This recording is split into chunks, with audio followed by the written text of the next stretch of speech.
മണിശങ്കർ വീണ്ടും വീണ്ടും പറയുന്നുണ്ട് UDF-നെതിരായിട്ടാണ് സംസാരിക്കുന്നത് അദ്ദേഹം മൊത്തത്തിൽ. നമുക്കറിയാം അദ്ദേഹം കോൺഗ്രസ് നേതൃത്വത്തിൻ്റെ പരിപാടികളിൽ പങ്കെടുത്തിട്ടില്ല കുറച്ച് നാളായിട്ട്. AICC ആണ് ഇതിന് ഉത്തരം പറയേണ്ടത്. അവർ പറഞ്ഞു കഴിഞ്ഞു എന്നാണ് ഞാൻ മനസ്സിലാക്കുന്നത്. പവൻ ഖേര പ്രതികരിച്ചിട്ടുണ്ട്. AICCയുടെ ഔദ്യോഗിക വക്താവ് തന്നെ അതിൽ മറുപടി പറഞ്ഞിട്ടുണ്ട്. ഞങ്ങളിന്ന് KPCCയുടെ സമ്പൂർണ്ണ നേതൃയോഗം AICC ഒബ്സർവർമാർ, AICCയുടെ ജനറൽ സെക്രട്ടറിമാർ അവരുടെ എല്ലാം സാന്നിധ്യത്തിൽ KPCC ഓഫീസിൽ ചേർന്നു. തെരഞ്ഞെടുപ്പിൻ്റെ പ്രചരണ പ്രവർത്തനങ്ങളുടെ പുരോഗതി വിലയിരുത്തി വളരെ സജീവമായിട്ട് മുന്നോട്ട് പോകാൻ തീരുമാനിച്ചു. വോട്ടർ പട്ടിക വർക്കിൻ്റെ പ്രവർത്തനങ്ങളിൽ ഇനിയുള്ള ഘട്ടം ഏറ്റവും സജീവമായിട്ട് ശ്രദ്ധിക്കാനും ഭവന സന്ദർശനം ഊർജിതപ്പെടുത്താനും തീരുമാനിച്ചിട്ടുണ്ട്. അതുപോലെ തന്നെ UDF-ൻ്റെ സീറ്റ് വിഭജന ചർച്ചകൾ എത്രയും വേഗത്തിൽ പൂർത്തിയാക്കി സ്ഥാനാർത്ഥി നിർണയത്തിലേക്ക് കോൺഗ്രസ് കടക്കും. AICCയുടെ ഒബ്സർവർമാരും AICC നേതാക്കന്മാരും എല്ലാ പിന്തുണയും നൽകിക്കൊണ്ട് സജീവമായിട്ട് ഞങ്ങൾ ഇലക്ഷനിലേക്ക് കടക്കുകയാണ്.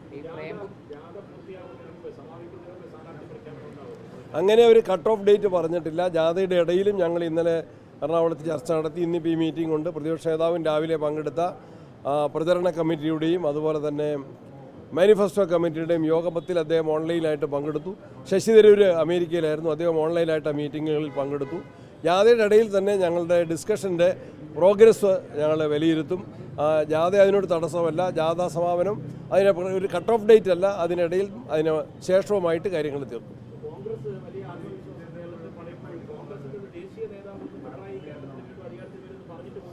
അതാണ് ഞാൻ പറഞ്ഞത്. അതിന് കോൺഗ്രസിൻ്റെ അഖിലേന്ത്യാ വക്താവ് തന്നെ മറുപടി പറഞ്ഞിട്ടുണ്ട്. ദേശീയ നേതാക്കന്മാരെല്ലാം ഞങ്ങളുടെ കൂടെയുണ്ട്. ഇവിടെ സംഘടനാ ചുമതലയുള്ള ജനറൽ സെക്രട്ടറി കേരളക്കാരൻ തന്നെയാണ് KC വേണുഗോപാൽ. കേരളത്തിൻ്റെ ചുമതലയുള്ള ദീപാദാസ് മുൻഷി ഒരു മലയാളി കോൺഗ്രസ് പ്രവർത്തകനെ പോലെ കേരളീയക്കാരെ പോലെ ഇവിടെ ഞങ്ങളുടെ കൂടെയുണ്ട്.